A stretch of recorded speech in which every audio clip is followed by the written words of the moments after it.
Welcome to this episode of the Series podcast, Center for International Relations and International Security. My name is Marcel Sabir, and I am Director for the SWANA region, Southwest Asia and North African region. And so I will be your host for this particular episode. Here with me, I'm very excited to introduce our guest, Mr. Iyad el-Baghdadi. Our guest today is the author of the Middle East Crisis Factory. He is a writer, a human rights activist, and an entrepreneur. Mr. el-Baghdadi is the founder of the Kawaakibi Foundation. It is an organization that is dedicated to the pursuit of the future of liberty in Muslim communities and across the Arab world. It is my pleasure to have him on today's episode. And I've only scratched the surface of his extensive professional and his personal background. And so for that reason, I'd like to have Mr. el-Baghdadi give us the proper introduction to his background. So if you can, Iyad. Thank you so much, Marcel. I always hate self-introductions because I'm not really good at talking about myself. Sometimes I feel like I already told my story so many times because it's a painful story. Sometimes it's kind of self-triggering. But I'll give you the version I say to my friends. I'm really an entrepreneur who happened to become an activist during the Arab Spring. Whether it is fortunate or unfortunate, I became very popular and I got in trouble for it. And it ended up with me being exiled from the entire region and becoming a political refugee in Europe. And I came to Oslo in 2014. I was given asylum in 2015. I was already well known, which helped really with my with settling down, getting opportunities for work and funding. But eventually, we started, me and my colleague Ahmed Gatnash, we started the Kawaakibi Foundation, Kawaakibi Center, which, as you mentioned, is dedicated to the future of liberty in Muslim and Arab communities. We're not really a classical kind of human rights organization. I mean, a lot of human rights organizations you'd see would do a lot of advocacy, and we're more long-termist in this regards. We're looking really at the future, at what we need to be doing today in order to have a good outcome in 15 years and 20 years. 15, 20 years is not that long. It's not really a long time. So I'm always exhorting my colleagues in the human rights community to have a long-term view. More recently, I think I was mostly in the news for things related to my relationship or my friendship with Jamal Khashoggi, who we have an interesting history, me and him, because I didn't really know him until he became until he self-exiled. We exchanged messages. We kind of were aware of each other for 7 years before that point. But it's really after his exile that we started to build a friendship, and we started to build even a partnership with talking about projects, etc. After his murder, I was involved in certain projects that really were focused on exposing the crime, but also exposing the general corruption around Mohammed bin Salman and his assistants and his general allies in the region, etc. And for that reason, in 2019, I was under threat myself. The CIA passed a message to the Norwegian authorities, Norwegian intelligence services, to say that I am a target of a threat from Saudi Arabia, and I was placed under protection, and I've been under protection since then. You also mentioned the book. The book has, again, a long story, because I think in the beginning of the book I mentioned that this was not supposed to be my first book. But the book really was the result of collaboration with my colleague and my friend Ahmed Gatnash. It was written between 2016 and 2021, which is a long period of time, a very, very long, almost an eternity in the Middle East, especially this time, this very traumatic and almost disorienting time in the Middle East. And so we try to. It's always difficult to write a current events book because you don't know when to stop the story. But we wrote it. I mean, eventually it was finalized during COVID. You'll see that some of the chapters were written. Some of the I will tell you privately. Some of the chapters were written in 2016. Some of them were written in 2020. But the last chapter in particular was the most recent. But yeah, I mean, my work now is really focused on, I would say, 3 or 4 main issues. This is what the Kawaakibi Foundation does. A lot of our work is focused on disinformation analysis, which might seem boring, but it's actually very interesting because by studying disinformation, you are kind of reverse engineering the narratives of authoritarian regimes. So you're kind of also understanding what they're doing, why they're doing it, who are they targeting. You're also starting to understand, like, imagine the situation. I'll give you another example here. Imagine the situation where every piece of propaganda produced by, let's say, the Soviet Union in the 1960s, 1970s was captured. You could capture it, you could know where it's coming from, who they're targeting, and then you can reverse engineer it to understand exactly why are they doing this, who are they going to target next, what are they hiding, what's going on. Of course, it would be of immense intelligence value because you'll understand more about them than they want to let go. Of course, the other side of this is that authoritarian regimes especially cannot stop producing propaganda. So if I'm tracking, for example, dark money or nefarious activities, criminal activities, drugs, terrorism, etc., then if I get too close, they could stop or at least change, etc., tone down their activities. When it comes to propaganda, they can't do that. They have to always produce propaganda. So this is what happened with the rise of social media, because a lot of these regimes have started to use social media as a way to produce this information, which is a double-edged sword. On one side, they don't own the social media. Saudi Arabia or the United Arab Emirates or the Israeli regime or the Egyptian regime, they don't own Twitter, they don't own Facebook, etc. So they have to manipulate those platforms. Of course, on the other hand, this really has really terrible impact on freedom of expression and really freedom overall in these communities in the region.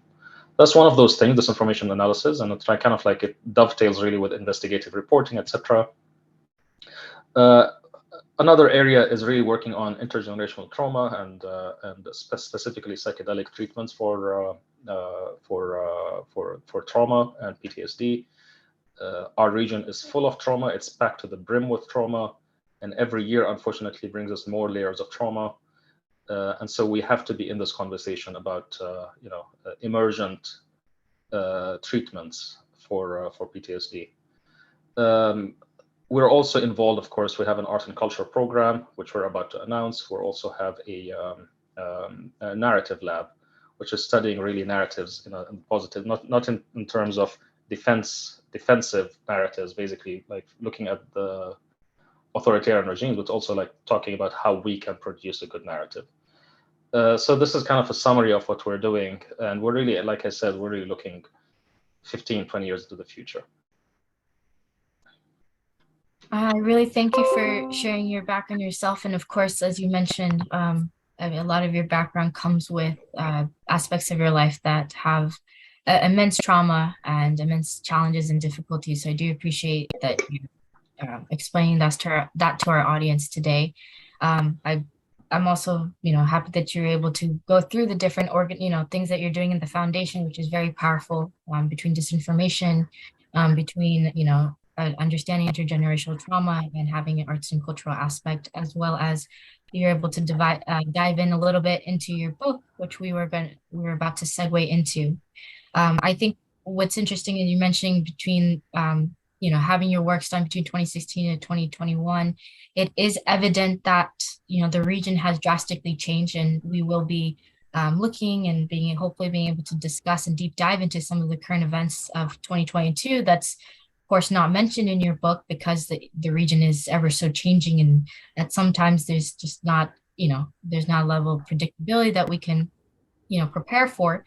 But hopefully we'll be able to use the principles, the dynamics, the themes of your book, and we'll be able to kind of go through the current events by analyzing through the frame of the book that you've written, The Middle East Crisis Factory.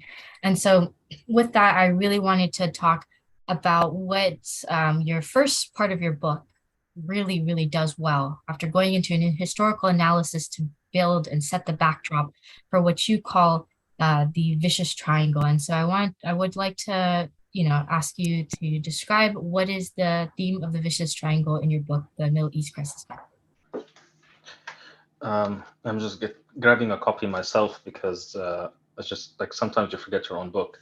But just to give you a bit of background about the vicious triangle, the vicious triangle was actually initially the working title of the entire book.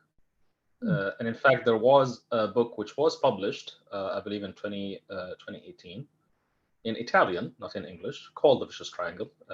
So there was an initial version of the book that was actually written in English and then translated into Italian. It was published in Italian and it's called The Vicious Triangle.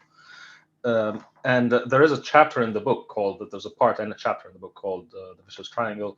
Sorry, currently it's a chapter, it's the longest chapter in the book. But then in the original book, it was an entire part. So the case studies were much longer. So we had to kind of summarize them a lot for this particular edition, the English language, the global, the international edition. I started to really talk about the vicious triangle, I think must have been 2012, 2013, specifically with the rise of ISIS. And of course, 2011, we saw a new kind of politics in the Middle East, because we had a new kind of citizen in the Middle East that was created in the street, who was more confident and more, more demanding of their rights, etc. With the rise of, and at the same time, there's a context to this, of course, is that for a very long time, there was this belief among many people in the region, including people who don't really like violence. There was this belief that violence is the only way, really, because these regimes are just so entrenched and they're so powerful. There's like, whether they are supported by the West or whether they are opposing the West, they're just like armed to the teeth and they're not budging, and violence is the only way that can budge them. So that was the belief, and that belief in the idea of violence really drove Islamist jihadist movements for a long time. And so when we saw the first domino fall in early 2011 with the Tunisian uprising, and then we saw that extend to Egypt in February of 2011, another world opened up to a lot of people in the region. Of course, we're talking about the Middle East and North Africa. You might call it Southwest Asia and North Africa. I prefer MENA. We can discuss this later, but it's a region of around 600 million people. If you count all of the Arab countries, but you also add on top of that Israeli Jews, you add on top of that Turkey and Iran, you get around more than 600 million people. And these people have been living more or less similar political realities for the last century or so, with, of course, important differences between regimes. They're not really like, when we look at the 2011 uprisings, some people would say this is one uprising. It's not. It's a multiple uprising, each having their own character. But then when we saw the fall of these regimes with no violence, completely non-violent popular uprisings, regimes that were so formidable, like Mubarak, or like Ali Abdullah Saleh in Yemen, or Gaddafi in Libya, they seemed like formidable, like forever, and they were shaken just by people taking to the streets with no guns. That did something. It deeply damaged the idea of violence. It was really within this context that in May of 2011, bin Laden was assassinated by the Americans, and it seemed like a good epitaph for that chapter. It seemed like, he died, but then the idea of violence, which he represented, died just 4 months before that. Died with the Arab Spring. And so there was this optimism there that maybe we can move beyond this idea that violence is the only way, and we can start to look for other ways, more sustainable ways, more, more intersectional ways for organizing. And maybe we can, this can pivot, because keep in mind that if you have the problem with armed resistance is that even if you win, you end up with a situation where you have warlords. You have people who are the most successful are the people who are more successful in fighting and killing. And this does not really bode well if you really want to have, a democratic, civilian rule, etc. So unfortunately, this is why in many cases, there's a period of kind of warlordism that kind of precedes, like we're seeing this, for example, in Libya. But it's really within this context when ISIS started to rise again. It was really the Syrian uprising and the militarization of the Syrian uprising,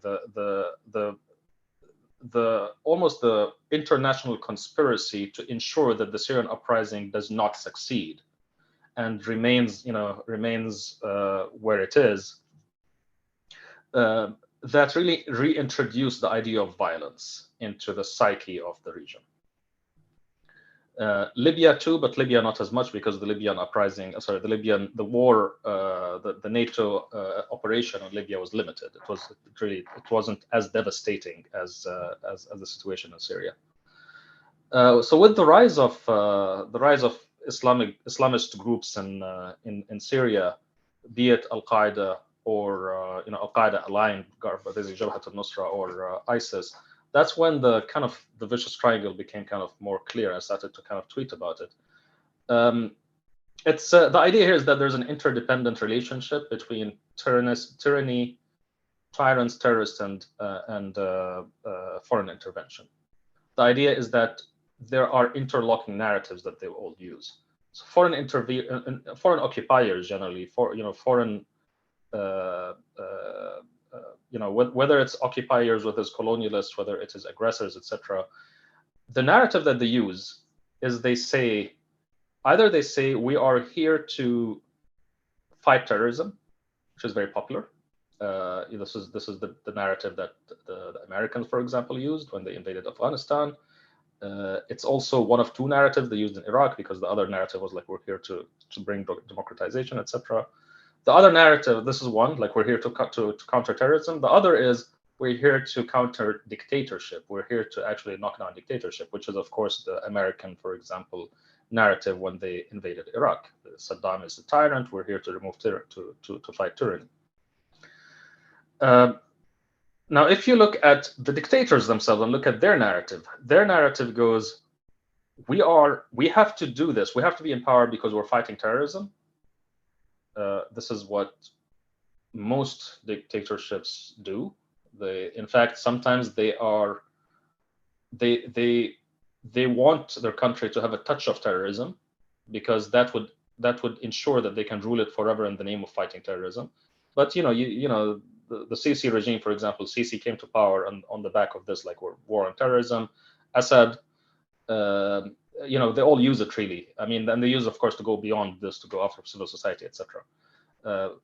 Funny thing to mention here, but the woman in Saudi Arabia who tried to defy the ban on driving, because women were at one point not allowed to drive in Saudi Arabia. The women who defied that, and they were imprisoned because they actually drove their cars, they were put on trial under a section of the law for terrorism. So they were considered to be terrorists because they drove their cars. So this shows you how much they abuse, war and terror, the idea of war and terror, which is like a godsend for all dictators. So here, if you're a tyrant, you also say you're fighting terrorism, or you say I'm fighting Western colonialism, Western intervention, etc. Again, this is what Assad, for example, said. Where I'm fighting Western. There's a Western conspiracy against me, etc. The Taliban, of course, famously do that. The Iranians do that, etc. Saddam, of course, did it as well. And then when we look at the terrorists themselves, the terrorists also, either they say we are here to fight dictatorship, or they say we're here to fight foreign intervention. Mm-hmm. And so we have this triangle of interlocking narratives where they all kind of depend upon each other. So in a sense, when we have more tyrants, we also get more terrorists and more foreign intervention. And we get more foreign intervention, we get more tyranny and more terrorism. And if we get more terrorism, this also creates a situation for more tyranny and more foreign intervention. So unfortunately, we get this vicious triangle. That's why we say like vicious triangle. And within that triangle is our societies, because our societies, the more this spins, the more this tightens and becomes more defining of the region. Mm-hmm. We're suffocated because the space for civil society is reduced more and more and more. But this is the idea of the vicious triangle. Right. You bring a lot of case studies up in your description of the triangle, and so I actually was hoping that we could go a little bit deeper into that. You bring up the history of Iraq, which is not only in your book, but also in the conversation that we've been having right now. And within the last 48 hours, there has been a lot of unfolding in the Green Zone in Baghdad. I wanted to see that, with the political and civil scenery in Iraq that's happening right now, can you explain this, at least within the scope and the context of what you've described as the vicious triangle, building up on it, because I know you've already built up on it in your book up until 2021. But what we are seeing right now, as in yesterday and the day before yesterday and late August 2022, what are we currently seeing happen in Iraq? So it will be slightly difficult to fit the most recent developments in Iraq within this context, mainly because it's really a dispute between different parties who are all not innocent. Mm-hmm. As I said before, in many countries you have kind of the central state kind of collapses, but you end up with a situation of warlordism. The Iraqi state is a fragile state. I mean, there's this index called the Fragile State Index, which kind of like if a country I think scores 100, that means it's a failed state. If it's like 0, then basically it's a very strong state. And Iraq, I think, is the 23rd most fragile state in the world. It's just below Libya. Okay. So the central government really is very weak. Mm-hmm. Who actually has effective control? It's militias. And those militias are, majority of the militias are basically religious parties.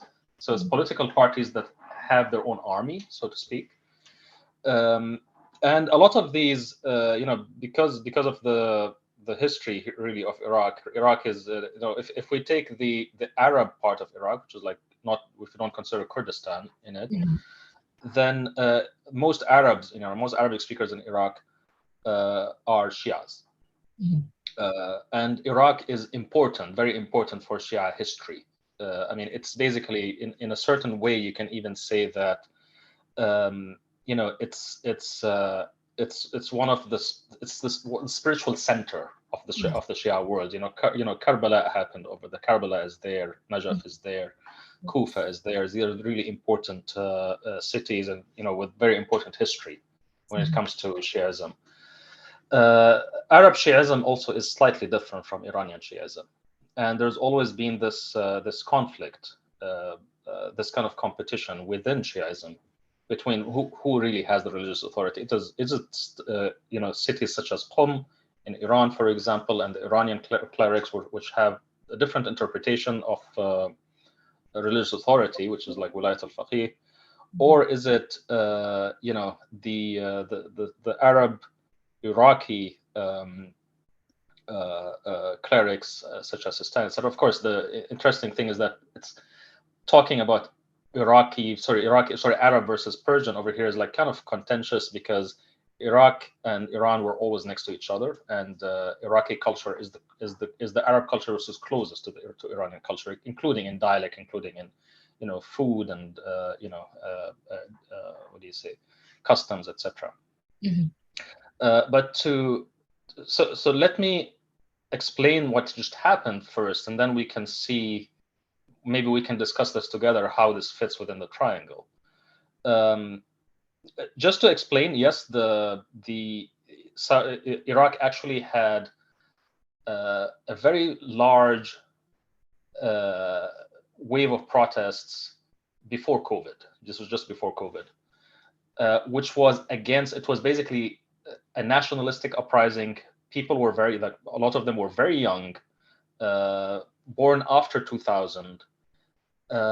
They were demanding basically a nationalist, democratic, secular Iraq.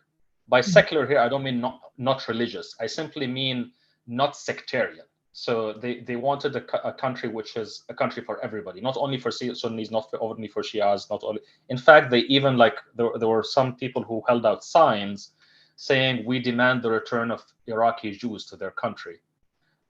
Iraqi Jews. Iraq actually had a big Jewish population that was expelled from Iraq in the 1950s, early 1950s, and in fact, a lot of the most far-right politicians in Israel today are actually of Iraqi heritage, which is interesting because these are the same people who march in the streets and say "death to Arabs," but 2 generations ago they were Arabs. So it's an interesting story.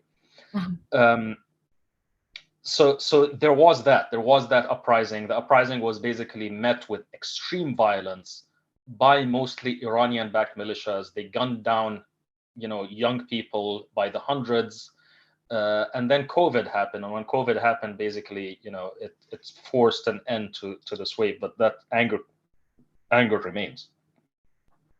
There is some intersection between this and between what just happened, but it's not exactly the case. This might be a little bit more too complicated, or a little bit complicated, but I trust the sophistication of your followers and the people who are listening. But basically in Shia Islam, there is this concept called marja' al-taqlid. In Shia Islam, unlike in Sunni Islam you can actually take the fatwa. Fatwa is basically religious opinion. Never mind how it is covered in Western media that fatwa means death threat or something. It's not like that. Fatwa means religious opinion and is non-binding. It simply basically is like, okay, for example, here in Norway, when Ramadan comes, I can't follow the sun because the sun doesn't set in summer. So if I actually follow the sun, then I'll fast. I'll break my fast at 11 p.m. or something. So I need a fatwa, a religious opinion, to tell me, okay, what times do you follow? So anyway, in Sunni Islam, you're allowed if you're allowed to follow a fatwa of someone who might be dead a long time ago. So you might basically open a book and find, okay, this guy lived 1,000 years ago. He gave a fatwa, and if it makes sense, I can follow it. In Sunni Islam, in Shia Islam, you're not allowed to follow the fatwa of someone who's dead, in most cases. So you need someone who is living today and working today to give you that opinion. There's very slight exceptions to that. So, for example, if you're an old person and you're following someone for a marja for a long time, he dies, and you don't want to change everything, etc. So, some exceptions, but essentially speaking, for this reason, the Shia community always needs marjas. They always need people who issue religious opinions because they need to be alive. So this creates a situation where there's always a religious authority. They're always required to have living religious authorities who have the right scholarly tools in order to issue opinions. In Iraq, unfortunately, there was, because of the repression during the Saddam era, and because of the extreme repression, really, it's like the history of Iraq is extremely traumatic. The history of the Shias of Iraq is also extremely traumatic. They were underclass in their own country for a very long time, and there's a history of basically persecution and really almost bordering on genocide when it comes to, if you're talking about the Wahhabis, for example, did to Iraq in 1700s, 1800s. But this created a situation where you had too many competing religious scholars. I wouldn't say competing. They were basically people are free to follow whoever religious opinion they want. But then when this became political and the state fell, each of these religious scholars, or most of them, I don't want to say most, really, a lot of them ended up with their own political parties. So it became kind of a political party behind it. Right. One of those currents was what's called the Sadrist current, which is basically represented today by this young, not really young. He's not really young anymore, but he was young within the context of the people around him at the time, basically Muqtada as-Sadr. The followers of as-Sadr, Sadr himself is not a religious scholar. He does not have religious, he is from a religious family, but he himself does not have the right credentials to issue fatwas. He comes from, his following comes from some of the poorest regions of Baghdad, some of the poorest places of Iraq. And they're youthful. It's a youthful movement. So people who follow Sadr tend to be youthful, not very privileged, underprivileged. But they're also he also employs a certain Iraqi nationalism, and he's opposed to Iranian influence in Iraq. And this is important because Iranian influences Iraq has really captured Iraqi electoral processes to the point that you can't really call it a democracy anymore, because it's really run for the benefit of these political parties, which again, each of them has their own army. So there's not exactly a regular political party, right? It's more like a militia. So what happened is that because he himself was not a religious authority, most of the people who follow him, they follow him politically, not religiously. And more recently, they used to follow another person who's basically aligned, like his name is Ha'iri. And recently, this person, it seems that there's some Iranian influence, and he basically quit. He closed his offices, and he said, it's very unusual for someone to do this, but he basically said, I'm no longer, he's 80-something years old. And he said, I'm no longer issuing fatwas, and I recommend that the people who are following me follow Khamenei in Iran. Yes. And he also issued a statement which kind of throwing shade at Muqtada Sadr himself for being not a religious scholar, and basically saying that he should it basically it triggered a lot of anger in Muqtada Sadr himself, and he said, I'm going to leave politics, etc. And this the situation escalated because the people who were following him, they basically stormed the green zone, which is where the American embassy is. And there was a slide towards violence, several people killed, etc., until forces intervened to stop the escalation. So it's really a fight within several parties, because Sadr, what he tried to do, and Sadr himself does not have clean hands. Let's just make that clear. He's basically also another militia leader. However, he is he is opposed to Iranian influence, and he tried as much as possible to cut out the pro-Iran parties and to create a government without them, which really didn't work out because they were able to outmaneuver him. But anyway, I know this is might seem convoluted, and it took us away from the vicious triangle itself. Not at all. But I guess this is why it seems this is the thing with countries where there are so many different political actors. I see. And there isn't a united body politic. The body politic is split among different groups. It becomes just very confusing. Yeah. If you're not tracking very closely, you might not understand what's happening. Of course. But if we want to zoom out and kind of give a summary, it's really because there is a conflict within Iraq about the future of Iraq and really about Iraqi identity. Yeah. And there is Iranian intervention within Iraq, which is deeply rooted, but also it's coming against a new generation of Iraqis, including, of course, Shia Iraqis, who do not think that they don't want their country to be run by Iran. Right.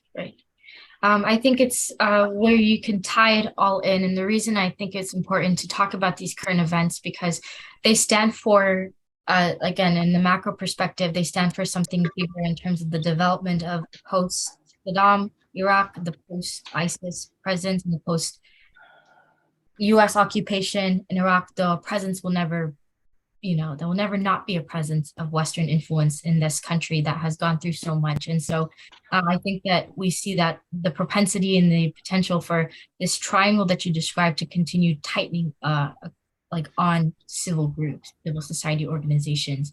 I will go on a quick little tangent in terms of Iraqi identity. You said the Jewish population. I've had the pleasure of, you know, being exposed to Dr. Omar Mohammed of the Mosul, basically of the projects in Mosul, Iraq, where they are rebuilding the city of Mosul in the post-ISIS context, and they talk about the cultural and the societal importance of bringing in communities together. And so they do work with the Jewish population and people of all different backgrounds who have been exiled and displaced through conflict.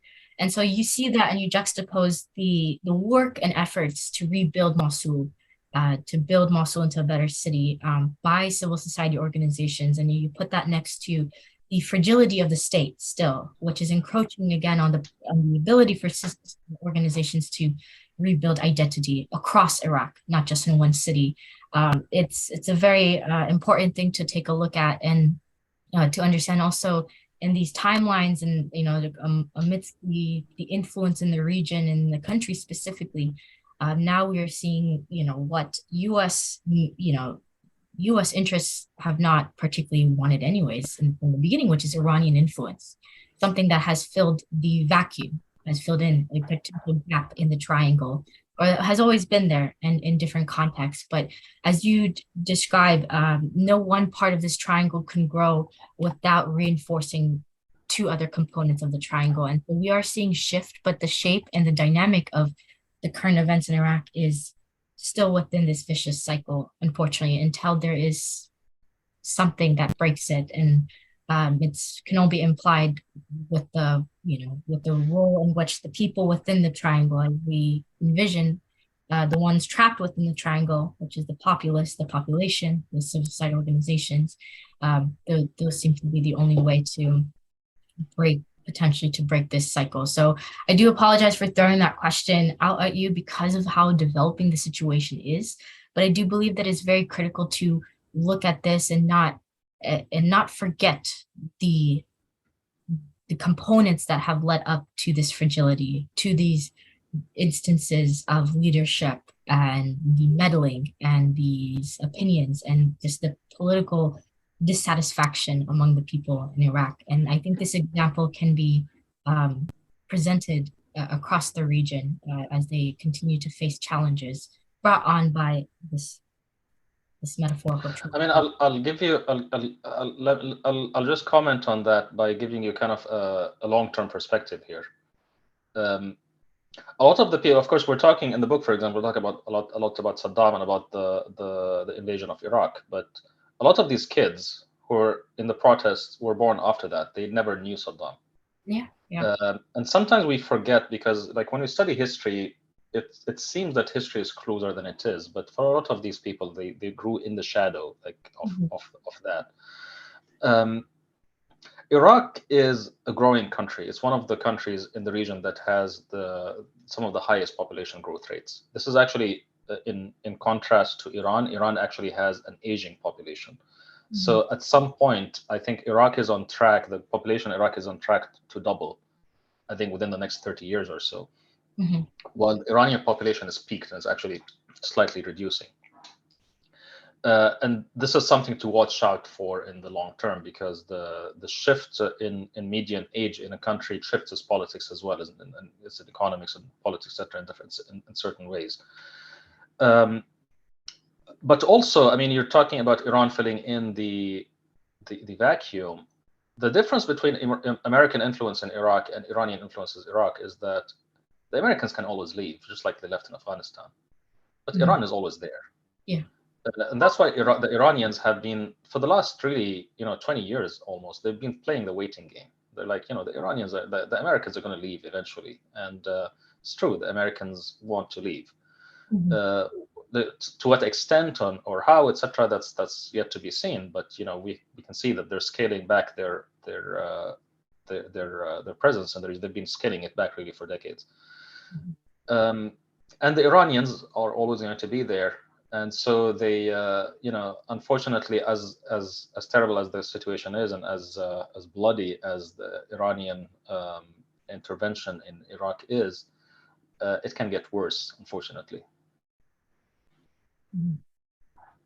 Um, I wanted to segue into our next discussion that dives more into the aspects of terrorism and occupation. You briefly mentioned Afghanistan, and we've talked about the U.S. occupation a little bit in Iraq. It's much more detailed in your book, so I do recommend our audience to, of course, read those components of the book.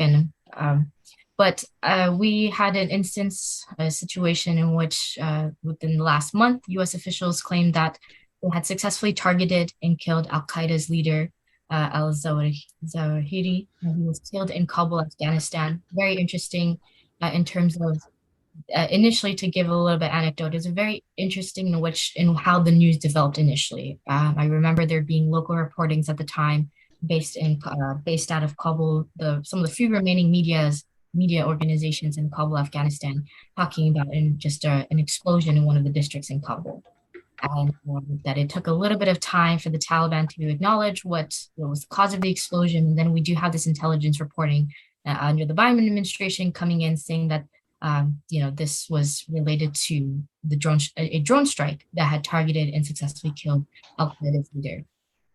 This news comes almost a year after the collapse, what many consider 1 year anniversary of the collapse of the Afghan government. On August 15th, President Ashraf Ghani, he led the presidential palace. Taliban came in. Today being August 31st, 2022, is actually ironically the 1 year anniversary as from the considered the official withdrawal date of the United States forces and NATO allies after almost 20 years of long war and occupation as part of the war on terror in the post 9/11 climate. Um, all that to be said, to come back around, the Taliban regime has regained control of essentially all of Afghanistan. And in less than 1 year in, the United States continues to operate counterterrorism operations in Afghanistan for almost what it did about over 20 years ago, signifying a growing presence of Al-Qaeda under the Taliban rule and a growing presence of other nefarious groups, including but not limited to ISKP, which is the Islamic State of Khorasan and Pakistan. And so, reflecting on all of this, what is your commentary of the future of counterterrorism interests in Central Asia, the possible embarrassing blow to counterterrorism, to have this situation, to have Al Qaeda leader under the noses of the Taliban in the center city of Kabul, a place that was heavily fortified and representative of U.S. missions for democratic institutions in countries like Afghanistan. What does this have to say about the future of a country like Afghanistan and Western interests there? Let's break down the question first, because I feel it's a very long question. It is a long question. It's a discussion. Yes. So first, I mean, I'm not so sure that. So first of all, it's interesting that we're talking about the presence of terrorism in Afghanistan when we're forgetting that the Taliban themselves is a terrorist group. Of course, this is really interesting because right now, because they're in governance, they're in government, and they are expected to act as a government. Right. We are expecting them to be acting against terror groups. Yes. Forgetting that these are actually their ideological brethren. Right. I mean, they are actually their allies, and that for example, I believe the Minister of Interior himself is basically on the FBI most wanted list. Most of them. If I'm not mistaken. Yeah. So it's interesting here that we're already you can see that our narrative has already shifted. Even our own expectations of the Taliban has shifted. Yes. And I'm not saying it shouldn't. I'm just making an observation because I believe it should shift because once they are in government, whether we like them or not, I mean, yes. I tell people if you want to consider Assad to be in government, to be a government, and if you want to consider MBS to be a government, these people are not exactly, they don't have clean hands, then why not the Taliban? I'm not saying it, of course, because I want to accept because I like the Taliban. I'm just saying that if once you're in governance, there's a different set of obligations imposed upon you, and you have to act differently. You have a responsibility. In United Nations language, you have a responsibility to protect. You have at least the responsibility to protect the people within that area. Of course, a lot of the time they don't do that. Um, what was really most interesting to me with the Zawahiri strike is really how he was killed. And I think it signaled that the Americans, after 20 years in Afghanistan, where they basically drone bombed weddings and villages, etc., killing a lot of innocent civilians. Now you're learning the lesson. Because they killed him using what's called like an AGM 114 Hellfire missile, which actually is not explosive. It's basically more like a blade, which does not have an explosive charge. So it does not kill. It only kills the person who's targeted. It doesn't really destroy the region. So basically, the statement made a big fuss about saying that, oh, we targeted him using these weapons. And he was the only one who was killed. Even people who were just under him in the building, nobody was harmed. He was the only one harmed. Now you're saying that this like this is suddenly this is sensitive for you. Suddenly our women and children are their lives are sacred to you now after 20 years and after a disaster.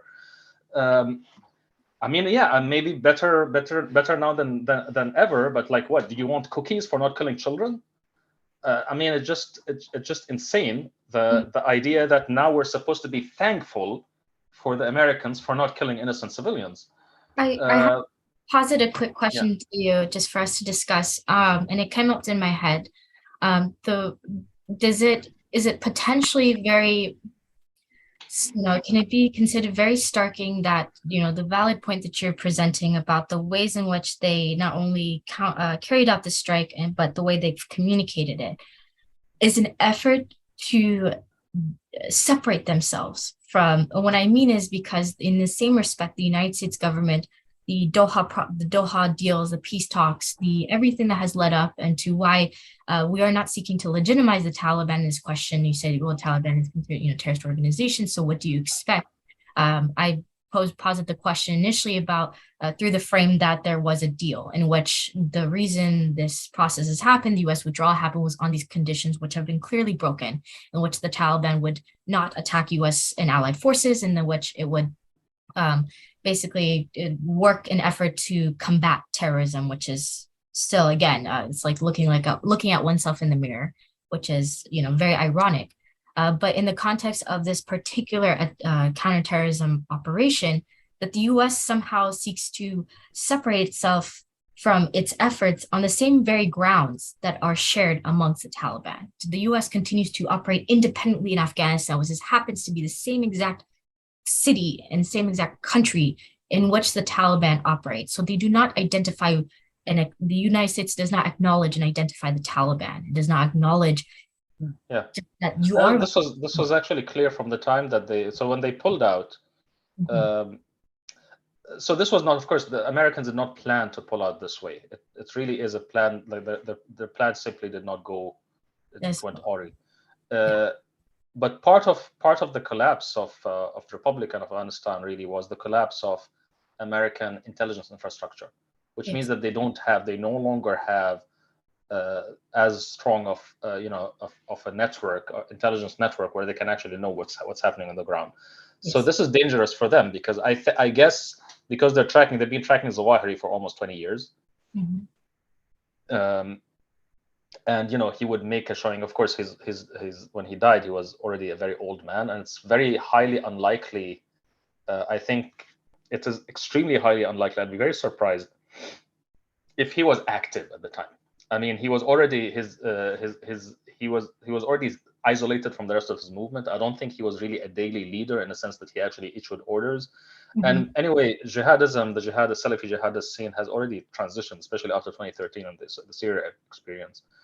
And so this is what the Taliban eventually said was, he was there, but he wasn't active. So we were not in breach of our agreement because he was not an active. Okay, he's a terrorist, but he's not an active terrorist. Right. Eventually, the problem that the Americans would have here is really that. I think this is the thing that we find like just so infuriating, that they've been in Afghanistan for 20 years. and the narrative that they use. I mean, and you must have been very young when the invasion actually happened, but I was in my 20s and I remember everything. The exact same narrative that they used in 2001, the exact same tropes, Yes. the exact same racism is exactly as it is 20 years later. Yes. They invaded and occupied a country for 20 years, and they didn't learn anything about that country. Not anything about its culture, not anything about its values, its people, how it runs, how it self-identifies, nothing. Yeah. The American, I mean, this is the thing of empire. This is really a reflection of empire, because when you have an empire, the people who live in the motherland, they don't really care about what happens up there. They don't have to, because they're just, it's there for their whether it's for protection of their for prosperity, but they don't really have to know much about you. Right. It's I actually just recently ordered a book, actually published by the same publisher of my book, by Hearst. It's called The Decline and Fall of a Republic in Afghanistan. It's a very fresh book. It's basically just telling the story. And I'm looking forward to reading it so I can understand a little bit more about what happened. But it is true that, after 20 years of occupation, botched withdrawal, there is a big question mark about the future of US counterterrorism in Central Asia. And there's also a very big question whether it's even it's even necessary, because I believe very strongly that the actual terrorism threat that America is going to face over the next 20 years is going to be domestic, and it's not going to be Islamist at all. It's going to be basically white supremacist or Christian nationalist terrorism. And we've already seen elements of that, attacks on the FBI, attacks, etc. And I think this is going to get worse. It has not peaked. This is a population that doesn't have to cross the border. They're already in the United States. They actually believe the United States is them and it is theirs. They are very heavily armed. They have their own political leaders. They're very well resourced. I think this is the actual threat that they're going to have. Meanwhile, the Islamist scene itself, if you've been following, for example, the work of, for example, Hassan, who writes mostly on the evolution of Islamist groups in Syria and beyond, and Iraq, the trend really has been going towards, from the caliphate model, which is let's create a global movement, to the emirate model.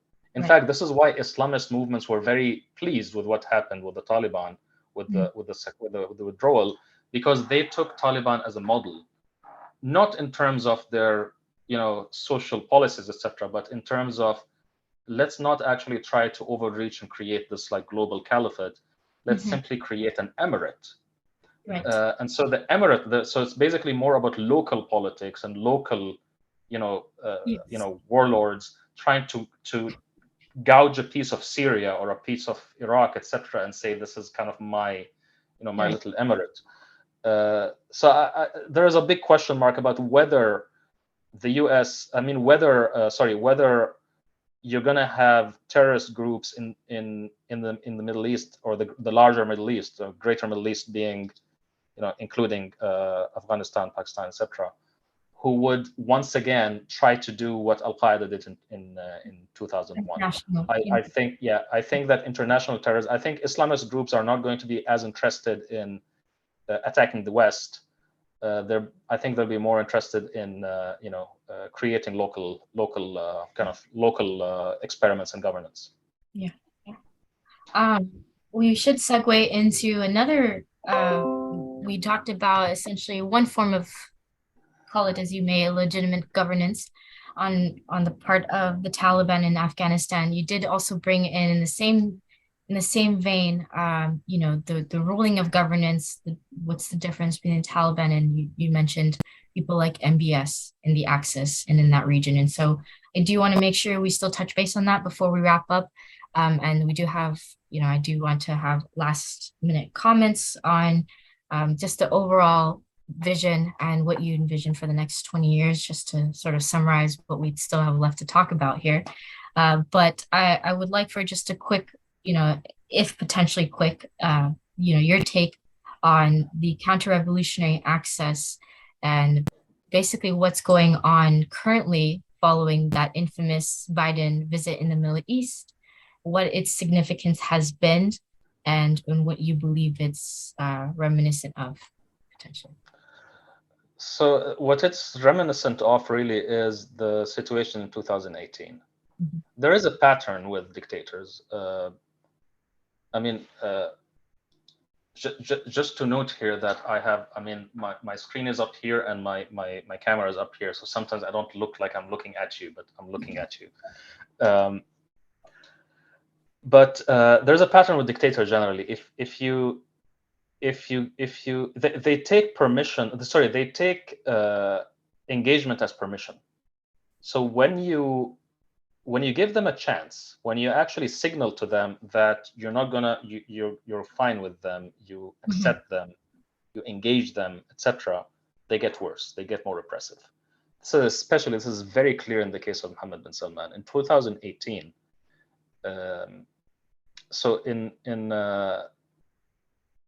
March of 2018, he visited the United States, and it was during the Trump presidency, and he was at the peak of his popularity, global popularity. He met Bill Gates, he met Oprah, he met Jeff Bezos, he met celebrities from from Hollywood, etc. Dwayne the Rock Johnson, etc. He was received as a hero, and he was using this narrative that he's the liberal reformer who's going to change, he's going to change the region, he's going to make it more open, etc. And we warned at the time. We said, the more you give these people wind, the more you accept them and you put them on a pedestal, the more they're going to get repressive. As soon as he came back from that trip, he started plotting about what do I do about the feminists. And within a few weeks, he captured all of Saudi Arabia's women's rights movement, the main leaders of the movement, including, for example, Lujain al-Hadlul, and he put them in prison, where they were tortured, they were sexually assaulted, they were beaten, they were electrocuted, and they were isolated, and then they were smeared in public media, and then their families, who tried to protest, also were put in prison. And we warned them. We said, this is what happens when you do this. Right. And again, when he did not face any repercussions, the next chapter was even more bloody, because that was the Jamal Khashoggi assassination, the Jamal Khashoggi murder. After the Jamal Khashoggi murder, we felt that there is a sea change, because the world, at least, of course, when it comes to Trump, we know Trump is Trump. Trump never pretended to care about human rights. But then when it comes to the political Democrats, political left generally, especially the establishment that like Joe Biden, you heard his political, his campaign promises that is going to make Saudi Arabia into a pariah state, etc. So he comes back, and by the way, like the whole fist bump, very humiliating, of course, for Biden, but I don't really care much for Biden. But it's also like very, very damaging for American soft power, for American prestige. And again, I'm not an American, and I hope America prospers. But then my mission on Earth is not to care about American prestige, especially given its history in our region.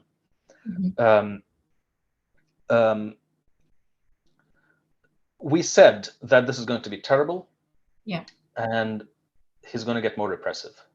And this is exactly what happened. We can see right now, current events, a woman, for example, who was a PhD student in the United Kingdom, getting a 35-year sentence for tweeting, 35 years, followed by 35 years, and she has little children, followed by 35 years travel ban. And then yesterday we heard about another sentence, which is 45 years in prison. Yes. And this is not to mention, and today morning we've seen pictures of an assault on an orphanage, where orphans are basically being beaten, grabbed by the hair, etc., by uniformed police.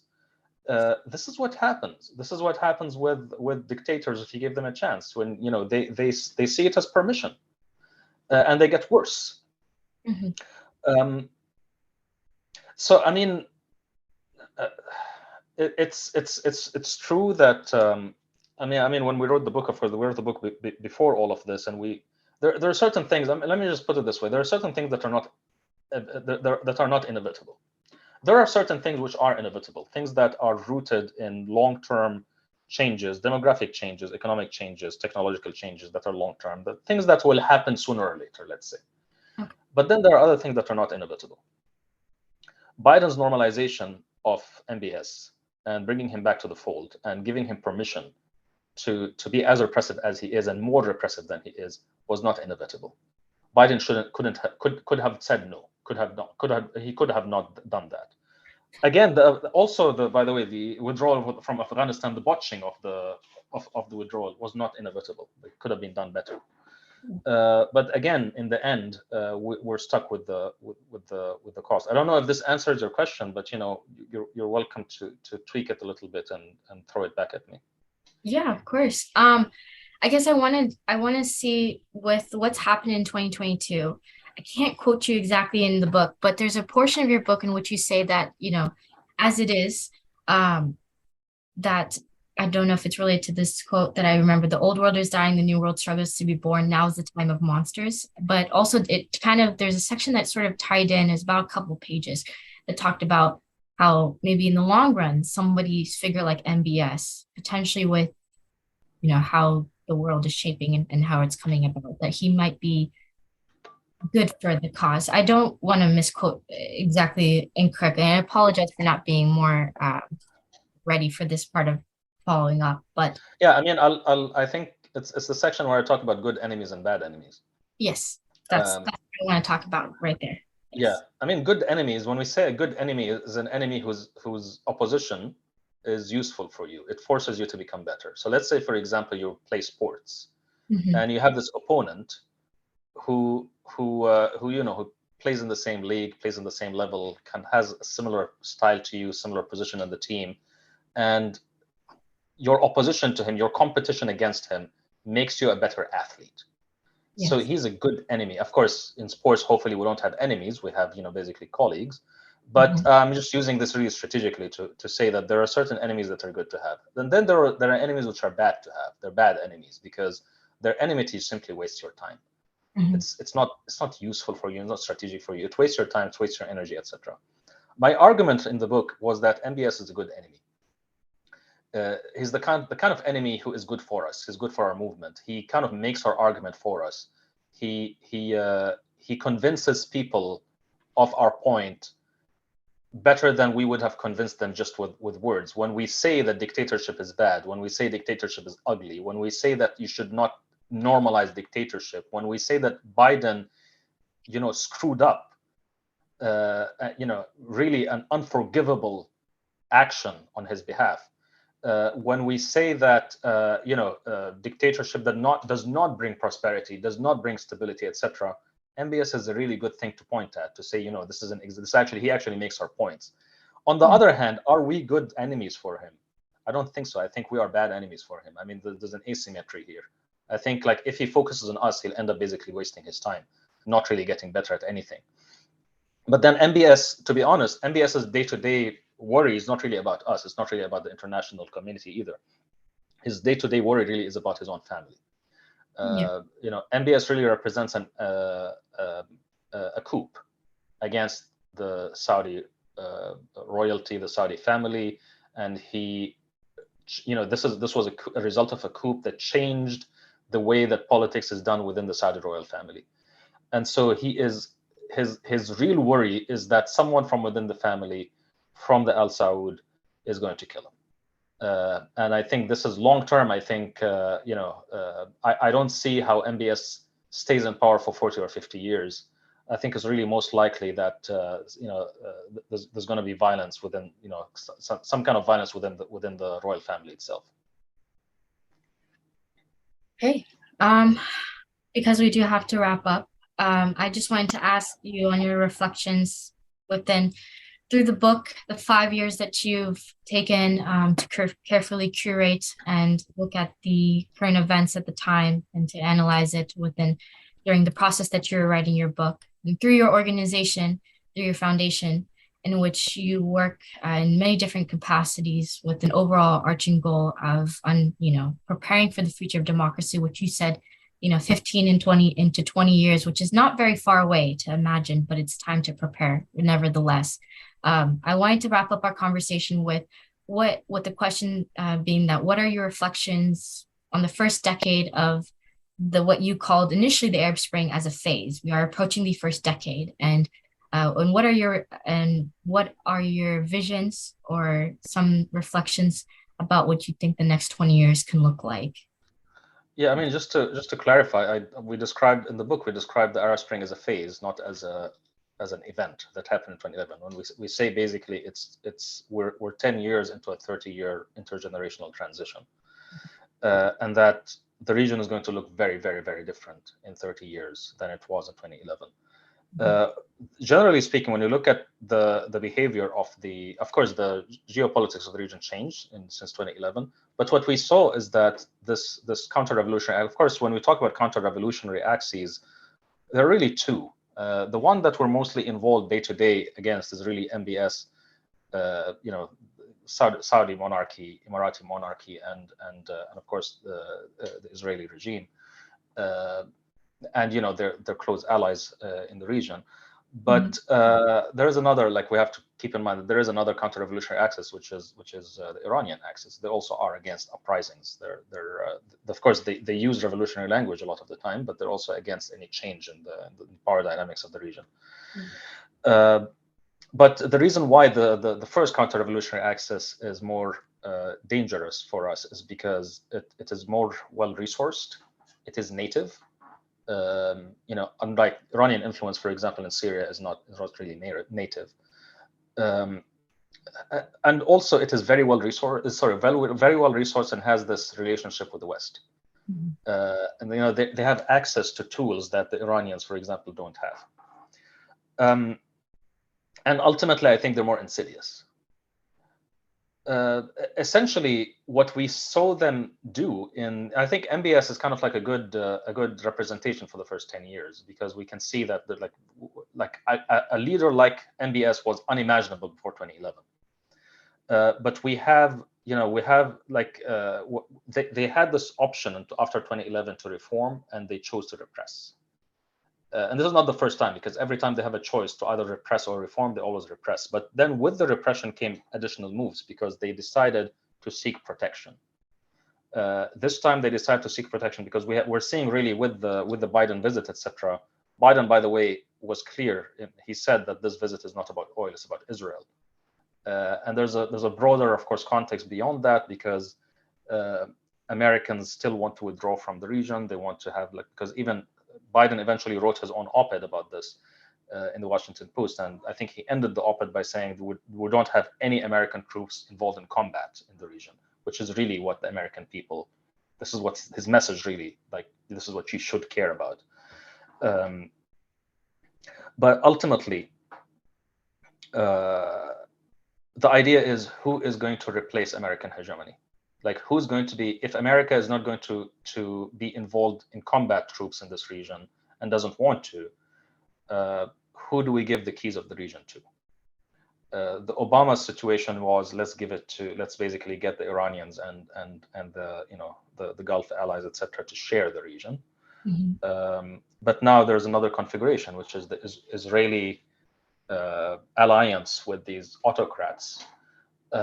Which is, by the way, not a symmetric relationship. I mean, I think the Israelis have have an upper hand in the relationship here. So it's not that the Israelis run the place. It's just that they have more leverage. We have this situation here where they're going to be. This is going to define the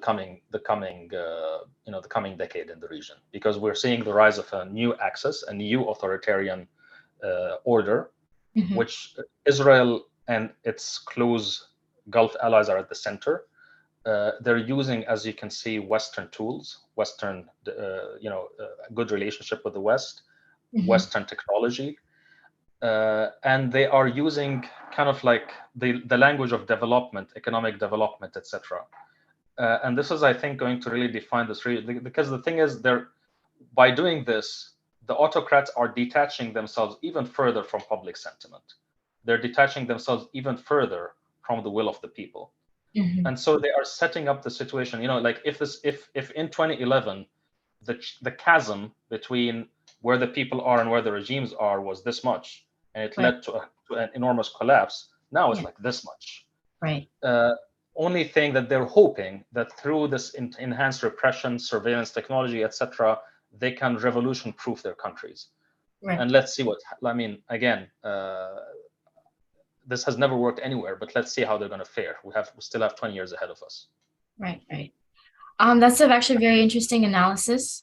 You brought in the shifts in these focuses between these countries. We did not talk about Israel in the context of the last several topics that we were talking about, but this is something to look into.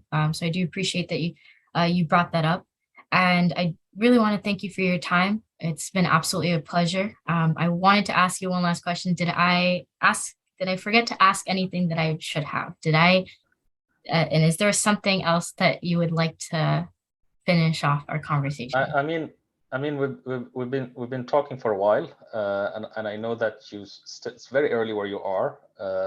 So I guess you're waking up early also means that you have a fresher mind than I do. Yeah. But talking about these topics, we can really talk forever. So I think, yeah, absolutely. If there's one thing I would say, if you want to host me again, I can come and talk about. It would be the Israeli angle that you mentioned, because for a very long time Israel was not really part of the regional system of tyranny in as direct a way as it is, but now it is, and I think that has far-reaching consequences, not only for Israel or the region, but really for the entire world. Right. Well, again, I just want to thank you for your time. I'm very happy to host you again, assuming that I do get a chance at the podcast again, because the series podcast is shared amongst myself and my colleagues. So hopefully I get a chance pretty soon. But thank you so much, Mr. El-Baghdadi. It's been an absolute pleasure talking with you, getting to know your background, to really deep dive in this conversation, which deserves hours and hours and hours and hours of dissection, because we can only scratch the surface essentially with the amount of time that we do have. I do appreciate your commentary on things kind of outside, expanding. I know I threw those questions about Afghanistan at you, but hoping to see how this all ties into, I think, a bigger conversation of this triangular relationship, these three major actors, essentially representation of actors in the Swana/MENA region. And so I do thank you again for diving into it as much as you can with me. For those of everybody watching our podcast, listening to it, wherever you are, please make sure you check out the Middle East Crisis Factory and all of the works of Mr. Iyad El-Baghdadi. And please make sure you subscribe to this series podcast for future updates on our episodes. Thank you again. Thank you so much. Thank you, Marcel.